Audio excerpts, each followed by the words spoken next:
Bienvenidos al programa dedicado a la agricultura, la ganadería, el desarrollo rural y el medio ambiente de nuestra comarca Campos de Llín.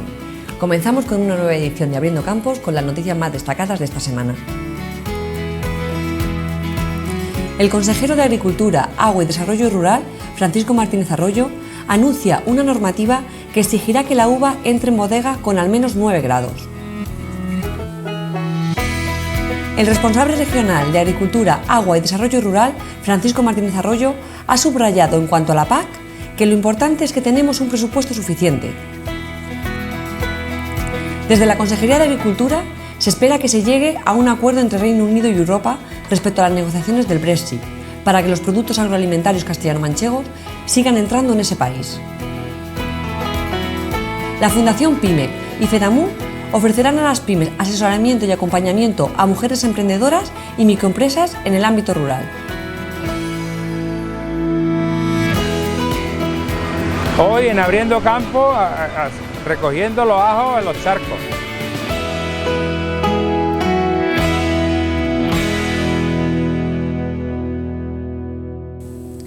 El consejero de Agricultura, Agua y Desarrollo Rural, Francisco Martínez Arroyo, ha informado que esta misma semana se publicará en el Diario Oficial de Castilla-La Mancha la normativa que exigirá que la uva entre en bodega con al menos 9 grados.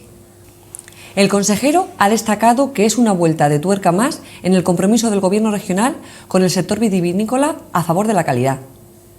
Y ha matizado que la de este año será una campaña importante, donde la actividad será rentable para buena parte de la población que vive en agrociudades, donde hay y habrá actividad vitivinícola. La actividad de este año va a tener algunas novedades y una particularmente que quiero destacar hoy aquí, y es que esta misma semana se va a publicar en el Diario Oficial de Castilla-La Mancha una normativa que va a exigir que la uva entre en bodega al menos con 9 grados. Es una vuelta de tuerca más en el compromiso del Gobierno regional con el sector vitivinícola de la región. Apostamos por la calidad y uno de los mensajes que queríamos trasladar es el que por fin va a ver la luz esta semana, también para beneficio del sector vitivinícola en una campaña muy importante en la que estoy seguro seremos capaces de que la actividad siga siendo rentable para una parte muy importante de nuestra población de la que dependen entornos y municipios como estos, agrociudades, que son lo que son, porque aquí ha habido y va a seguir habiendo, como podemos ver a mis espaldas, actividad vitivinícola. Ese es el objetivo en el que trabajamos desde el Gobierno de Castilla-La Mancha y ese es el recuerdo que hoy hacemos aquí, inaugurando este camino tan ansiado por los agricultores de la comarca y que seguro les va a beneficiar ya en esta vendimia. El responsable regional de Agricultura, Agua y Desarrollo Rural, Francisco Martínez Arroyo, ha subrayado en cuanto a la PAC que lo importante es que tenemos un presupuesto suficiente para los agricultores y ganaderos. Lo importante es que tenemos un presupuesto suficiente para los agricultores y ganaderos y creo sinceramente que lo que tenemos que hacer es utilizarlos bien, no perder la oportunidad como nos ha pasado en este periodo de programación, que no se nos vaya ningún pequeño agricultor y ganadero, que prioricemos a los profesionales, que generemos actividad, riqueza, innovación y desde luego que igualemos a unos agricultores con otros, que no haya diferencias, que no haya desigualdades, que son las que ha creado esta PAC en España. Creo que esas decisiones son de aquí, en España, y podemos tomarlas bien. Respecto a las negociaciones del Brexit entre el Reino Unido y la Unión Europea, el consejero de Agricultura, Agua y Desarrollo Rural ha señalado que el sector agroalimentario de Castilla-La Mancha tiene en Reino Unido uno de sus mercados más importantes, poniendo por ejemplo que la región es el primer exportador de vino a este país. Nuestro sector agroalimentario tiene en el Reino Unido uno de sus mercados más importantes, baste solamente el ejemplo de que somos el primer exportador de vino al Reino Unido y por lo tanto cualquier desacuerdo en el Brexit nos perjudicaría. Yo espero que podamos llegar a un acuerdo, que nuestros productos agroalimentarios sigan entrando allí porque creo que es un beneficio para todos, ¿no? El presidente de la Fundación PYME, Josep González, y la presidenta de FADEMUR, Teresa López, han firmado un convenio de colaboración por el que las entidades se comprometen a trabajar conjuntamente para ofrecer asesoramiento a las micropymes y a las mujeres emprendedoras en el mundo rural. A través de profesionales voluntarios, ambas instituciones asesorarán y harán un seguimiento de los proyectos de emprendimiento, ofreciendo actividades formativas, capacitación y participación en diferentes acontecimientos y actuaciones, así como una promoción de la creación de redes que permitirá el intercambio de experiencias y buenas prácticas, fomentando el empoderamiento de las mujeres rurales.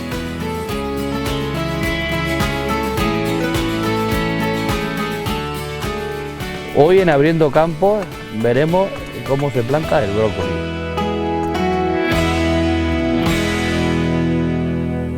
Hoy contamos en Abriendo Campos con Joaquín Vizcaíno, responsable de COAD provincial y representante del sector vitivinícola a nivel nacional. Bienvenido a Abriendo Campos, Joaquín. Gracias. Muchas gracias por aceptar nuestra invitación y, si le parece bien, nos metemos de lleno en el tema de la PAC, porque desde COAD la semana pasada se lamentaban por la partida presupuestaria que se ha negociado. ¿Cómo cree usted que han ido las negociaciones en Bruselas? Bueno, entendemos que son unas negociaciones bastante complicadas y lo que entendemos que nos ha perjudicado es que se han hecho precisamente negociando todo el marco presupuestario para las ayudas propias que tienen que recibir los estados para sobreponerse a la situación del COVID-19, pero han aprovechado y en el mismo paquete de negociación han estado trabajando sobre el paquete presupuestario que afecta al sector agrícola en general para los próximos 7 años. Entonces hemos negociado en una situación complicada que probablemente ha hecho detraer fondos que habrían entrado a la agricultura y se han pasado a otros sectores por la situación de emergencia que tenemos. Y Joaquín, ¿cree que desde el Gobierno Nacional deberían de haber hecho algo para conseguir más presupuestos? Bueno, estuvimos negociando con el propio Ministerio antes de ir a estas reuniones, ¿no?, a esta mesa de negociación, y abrió una propuesta de mantener el porcentaje presupuestario dentro del presupuesto que tiene la Unión Europea. Ocurre que, bueno, entendemos que las negociaciones son complicadas y no se ha podido conseguir llegar más allá. Si sumamos además la situación de que la Comunidad Europea ha querido negociarlo, como digo, juntándolo con otra situación más específica. Entonces, esa situación nos ha perjudicado. ¿A cuándo ascenderían las pérdidas de las que nos habla respecto a los presupuestos que se concedieron para la PAC del 2014 al 2020 a la del 2021 al 2027, que es la que se ha negociado ahora? Sí, bueno, supone, si incluimos la subida del IPC anual, que la propia Comunidad Europea siempre calcula en un 2%, ¿no?, anual, pues vemos como que durante estos 7 años vamos a perder un 10 a 12% según se trate del primer pilar de la PAC o del segundo pilar de desarrollo rural, donde la bajada presupuestaria va a ser mayor todavía. ¿Y cómo van a influir estos recortes de cara a los próximos años, tanto en la agricultura como en la ganadería, como en el desarrollo sostenible? Bueno, en las movilizaciones que tuvimos durante esta primavera, antes de todo el invierno y antes de la llegada del COVID-19, dejamos patente que el sector agrícola estaba en una situación muy complicada, sobre todo en lo que respecta a los productores, es decir, a los agricultores, que somos el eslabón más débil de la cadena agroalimentaria. Entonces, si se nos reducen entonces las ayudas que percibe el viticultor, pues estamos en una situación a futuro más complicada, es evidente. El siguiente punto de negociación sería, bueno, ya tenemos este paquete presupuestario para los próximos 7 años, la cuestión es cómo mejoramos la PAC. Y ahí la siguiente negociación, que va a ser difícil durante este próximo año principalmente, va a ser a nivel de país cómo vamos a gastar ese dinero. Es decir, si vamos como queremos las organizaciones agrarias, que se ponga un tope al máximo que se recibe por una PAC, ¿no?, que vaya sobre todo ligada al agricultor profesional, que es el que verdaderamente soporta la actividad agrícola, y luego también situaciones que ha generado esta PAC actual, como es el que haya agricultores que reciben PAC pero otros que no reciben prácticamente ninguna, en parte porque están en regiones donde donde se recibe muy poca ayuda por hectárea y todo eso se tiene que equilibrar. Va a suponer que dentro de las diversas regiones nos pongamos de acuerdo y vayamos a una PAC común que pueda generar, que sea más equilibrada y que vaya sobre todo las ayudas al agricultor profesional. Desde COAG, ¿cómo creéis que se tienen que repartir los presupuestos para mejorar la PAC?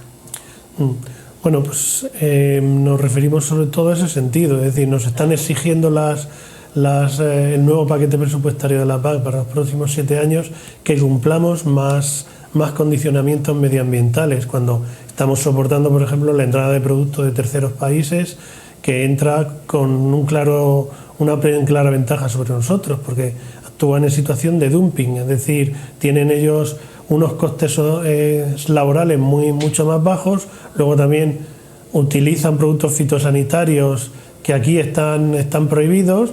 Entonces ese es otro aspecto que debería ser controlado, de que esos contingentes de productos no entrasen con la libertad, con la facilidad con que están entrando y que están compitiendo en una situación desleal con nosotros. El reparto de las ayudas, bueno, pues esos nuevos condicionantes adicionales que se nos van a exigir con mayor proporción de agricultura ecológica y mayor respeto medioambiental, cuando somos el continente que más respeto medioambiental tiene, todavía se nos va a exigir más. Entonces necesitamos que ese aporte presupuestario pues vaya dirigido a esas situaciones, a esos cultivos que están cumpliendo más con esas, como puedan ser los viñedos de secano, los olivares de secano, que tienen que tener un claro aporte. Lo digo prácticamente, me refiero en concreto al olivar y a la viticultura de secano,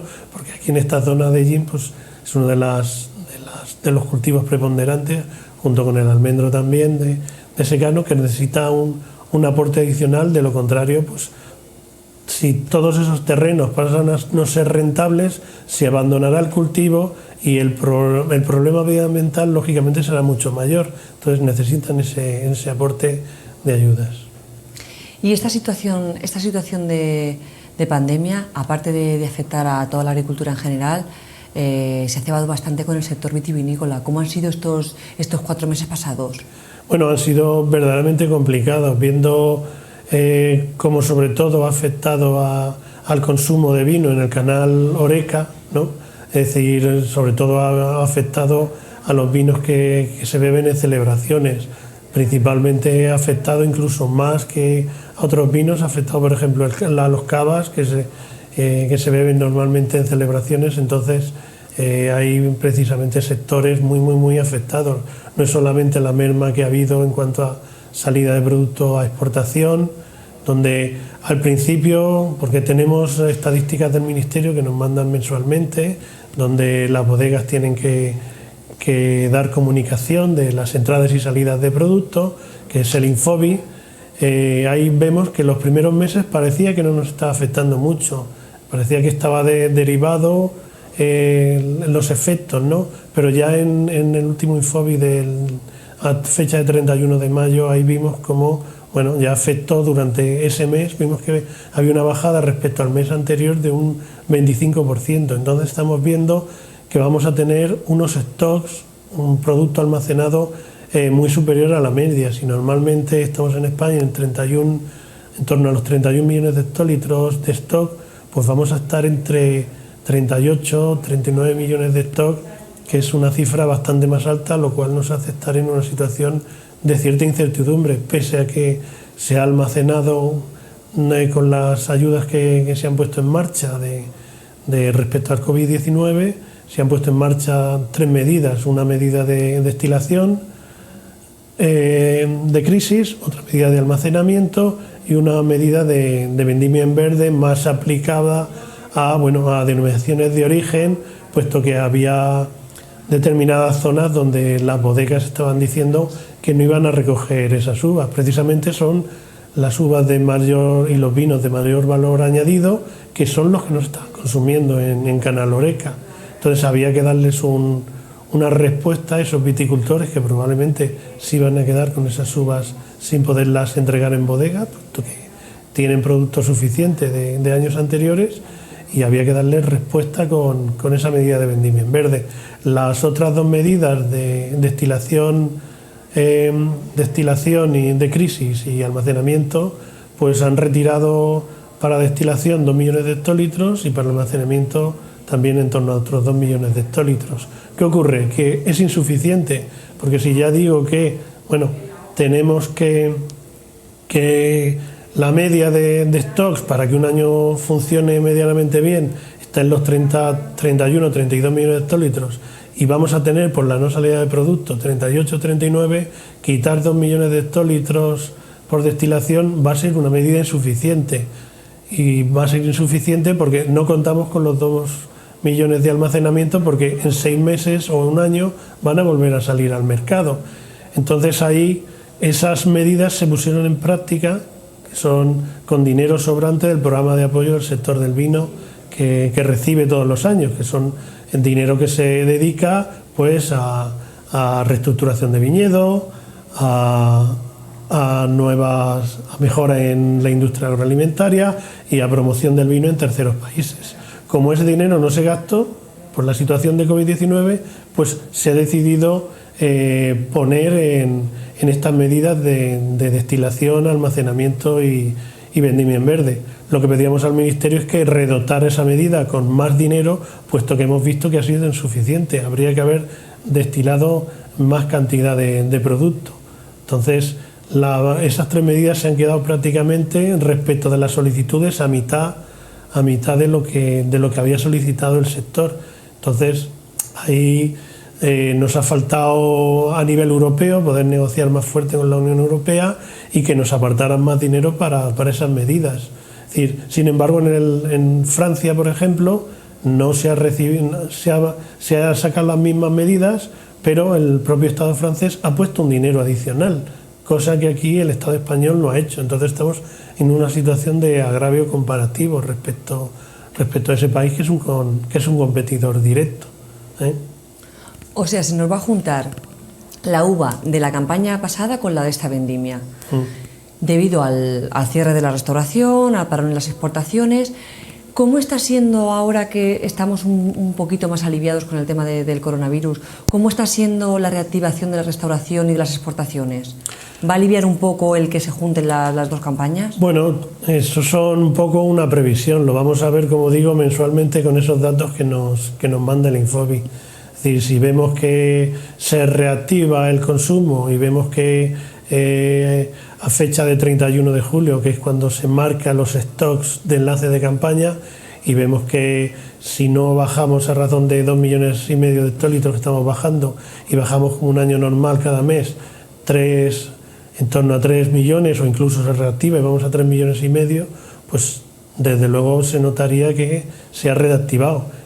No íbamos a volver a una situación normal, pero bueno, podríamos reconducir la situación. Ahora, si vuelven a ocurrir los rebrotes, se vuelve a resistir la restauración y las exportaciones también, pues vamos a estar en un problema adicional, que es, bueno, lo que le estamos pidiendo ahora mismo al Ministerio también, es que vuelva a poner en marcha esas medidas que ya se han implementado por esta campaña de almacenamiento, destilación y de vendimia en verde para la siguiente campaña, ¿no?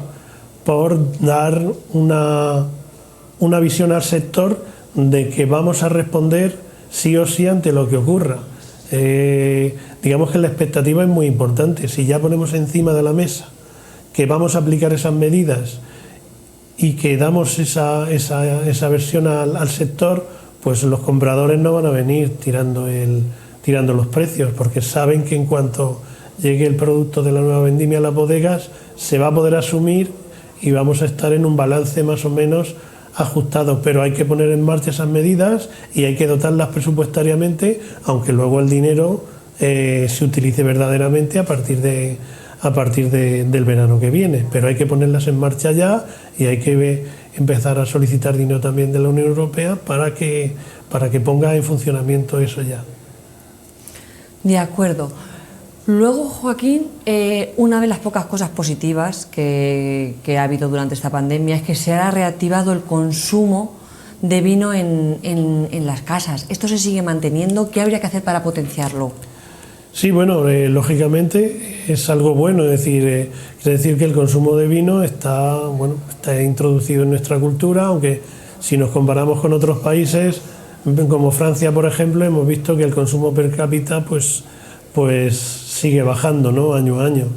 Pero lo que vemos es eso, de que en esta situación de COVID, pues mucha gente ha ido, la gran beneficiada, por así decirlo, ha sido la gran distribución.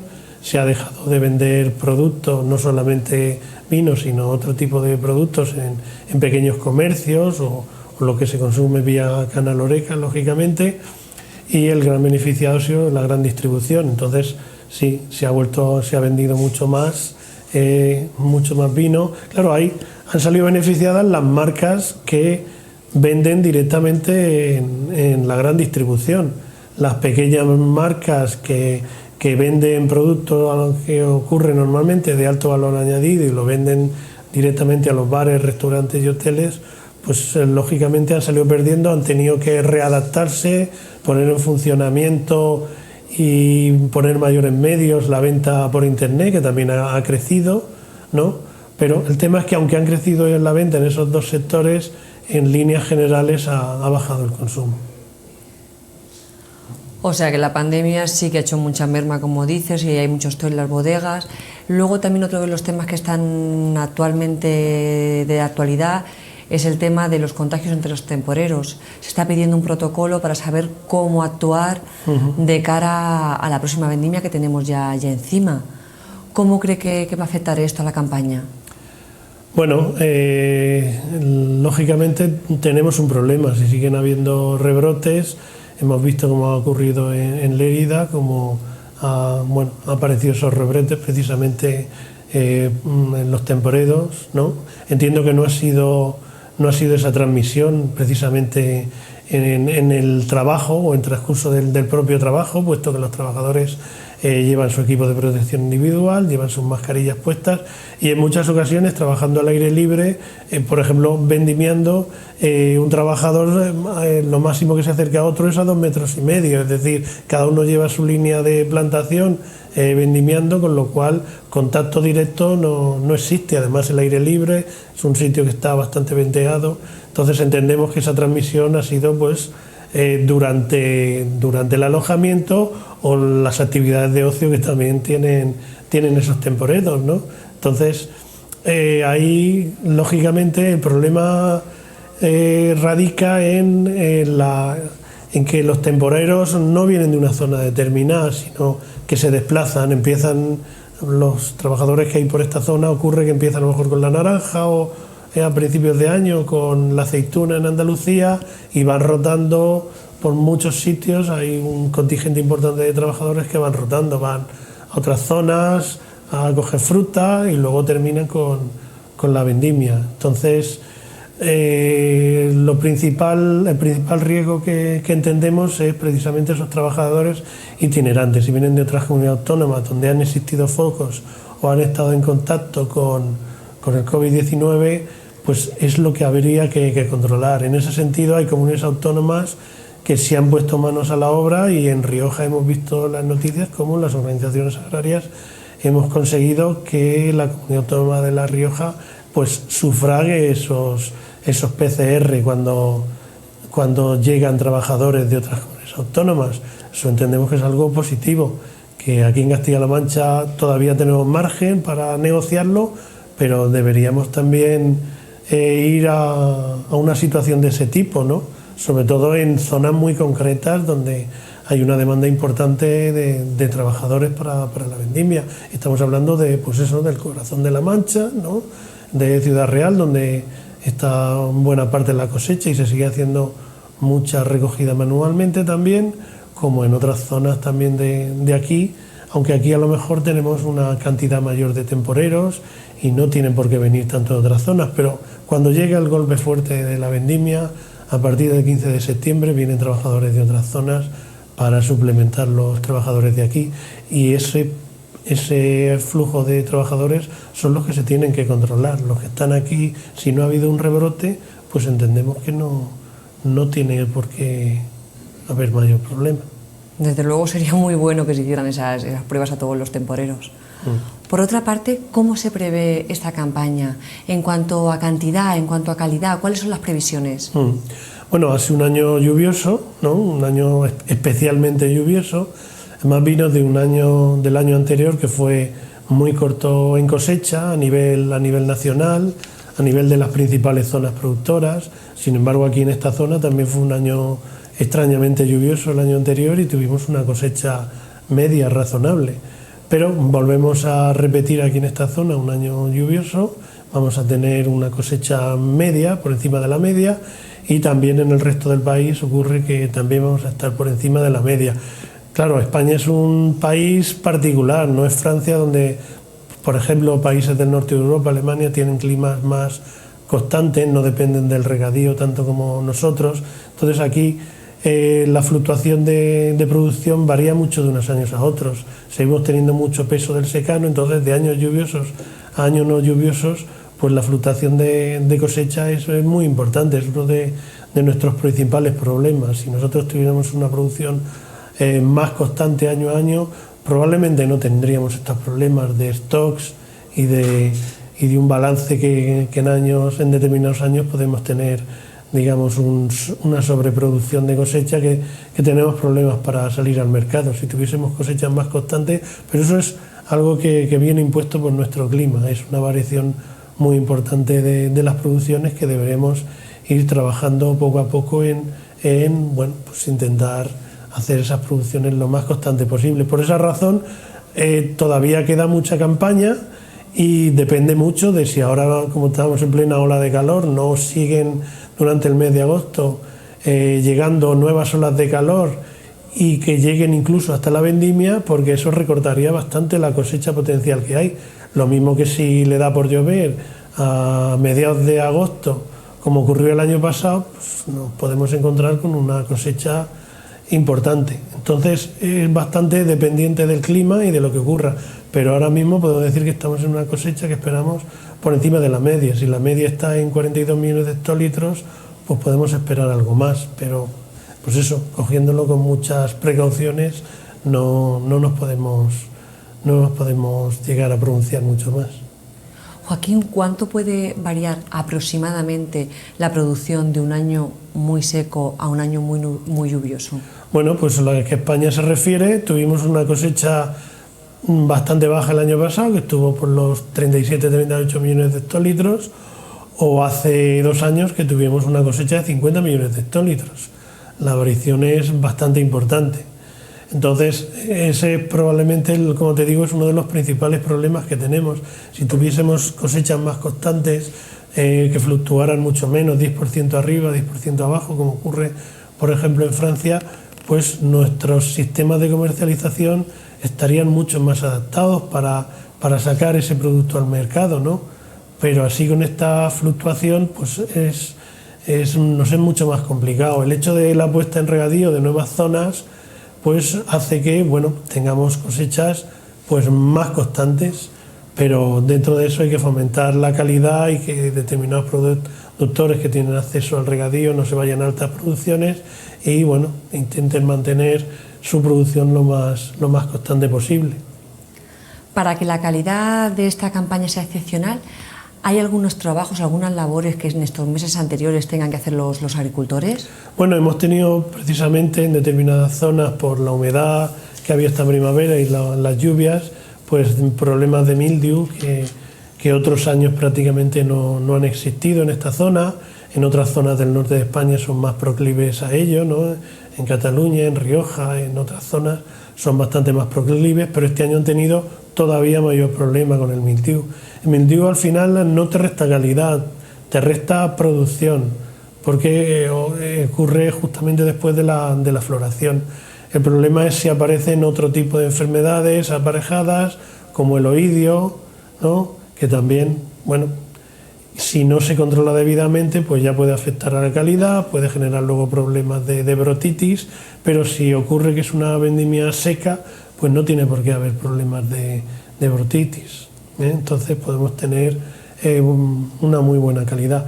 En nuestra zona en particular, pues este año, bueno, aquí disfrutamos durante todo el verano un tiempo seco, que al final evita que haya más enfermedades criptogámicas, es decir, enfermedades de hongos, con lo cual aquí, si tenemos que nos ha llovido bien, tenemos perspectivas de una cosecha de media, con buena producción, incluso con muy buena calidad, si se mantiene más o menos seco el ambiente, sin tener altas temperaturas, hasta que llegue la vendimia.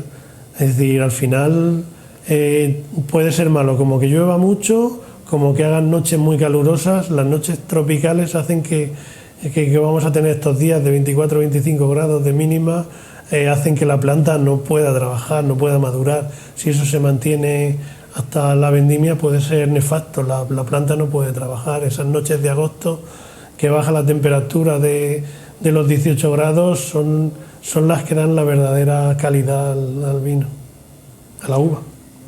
Y para terminar, Joaquín, ¿cuáles se prevén los puntos fuertes? ¿Cuáles son los puntos fuertes del sector vitivinícola para hacer frente a la pandemia, para hacer frente a los recortes de la PAC? ¿Cómo se prevé el futuro de este sector? Bueno, es una situación complicada, es decir, es un sector que en la Unión Europea ve a nivel general, yo que voy también a las reuniones a Bruselas, al Copa Colleca y al Grupo de Diálogo Civil con la DG Agri, ¿no?, que sería el equivalente del Ministerio de Agricultura español, pues tenemos esa interlocución cada 6 meses y lo primero que se nos reconoce al sector de vino respecto de otros sectores es que es un sector que genera muchas divisas, que vendemos mucho en el exterior, que tiene unas perspectivas de crecimiento, principalmente en el caso español, por ejemplo, que podemos crecer y vender, si ya vendemos mucha cantidad de producto, podemos crecer en valor añadido, en vender esos vinos a mayor precio. Entonces tiene unas perspectivas de futuro interesantes si sabemos cuidarlos, si sabemos tener unas producciones más o menos constantes, sin tener excesos productivos. Tenemos un futuro pues bastante halagüeño, pero hay que seguir trabajando. Tenemos muchas incertidumbres, tenemos la situación del Brexit, donde es uno de los principales mercados de nuestros vinos, es un problema desde luego importante. Si ahora nos cierran las importaciones de productos europeos, en particular el vino, y se abren a la entrada de vinos de otros países como que pertenecen a la Commonwealth, donde tienen más relaciones, pues nos van a hacer un daño importante. Luego también el tema de los aranceles TRAN, nos vemos en una situación donde, bueno, Estados Unidos nos ha impuesto un arancel que, igual que el aceite, nos está haciendo muchísimo daño, donde la Unión Europea debería haber negociado con más fuerza, entendemos, donde ha dejado el sector agrícola y en particular estos dos sectores dejados de la mano de Dios, ha preferido salvaguardar, todo apunta a eso, por ejemplo, sectores como el sector automovilístico, es decir, vamos, quedó claro como Merkel salió corriendo rápidamente a Estados Unidos a negociar que, bueno, que se pusieran esos aranceles a otros sectores, pero no al sector automovilístico, a otro tipo de exportaciones alemanas, y al final nos lo hemos comido los países mediterráneos. Entonces no hemos recibido ningún dinero en contrapartida por eso de la Unión Europea y no nos han apartado nada, ni vemos solución a eso. Entonces, si esas políticas de aumento de aranceles y de cerrar mercados siguen en crecimiento, también tenemos un problema. Luego está la situación también del consumo, se va reduciendo en muchos países, pero sin embargo hay otros países emergentes en cuanto al consumo de vino. En ese aspecto lo podríamos torear, pero situaciones que pongan en tela de juicio el libre mercado, como el tema de aranceles o el Brexit, eso sí que nos puede hacer un daño muy importante. Luego estamos trabajando en el consumo interior, para eso se creó la Interprofesional del Vino, en la que yo también soy vocal, para recaudar dinero del sector, ¿no?, y hacer políticas e invertir en promoción de consumo interior. Y ahora pues vamos a invertir también en consumo en terceros países. Estamos trabajando en otras situaciones adicionales también, como la puesta en marcha de estudios que permitan conocer los costes de producción de la uva, que nos van a venir muy bien con la ley que sacó el Ministerio precisamente derivada de las movilizaciones que tuvimos esta primavera, donde modificó la ley de la cadena agroalimentaria y que al final se nos repercuta al viticultor con un precio que cubra nuestro coste de producción. De acuerdo, Joaquín, pues esperemos que todos estos proyectos lleguen a buen puerto y que las negociaciones del Brexit y de los aranceles sean positivas para el sector agrícola. Nada, quiero darles las gracias por dedicarnos su tiempo y sobre todo por trabajar con tanto ahínco por los agricultores de la comarca y del país. Muchísimas gracias, ha sido un placer. Gracias a vosotros. Ahora hacemos una breve pausa y volvemos con los reportajes de actualidad de esta semana en Abriendo Campos.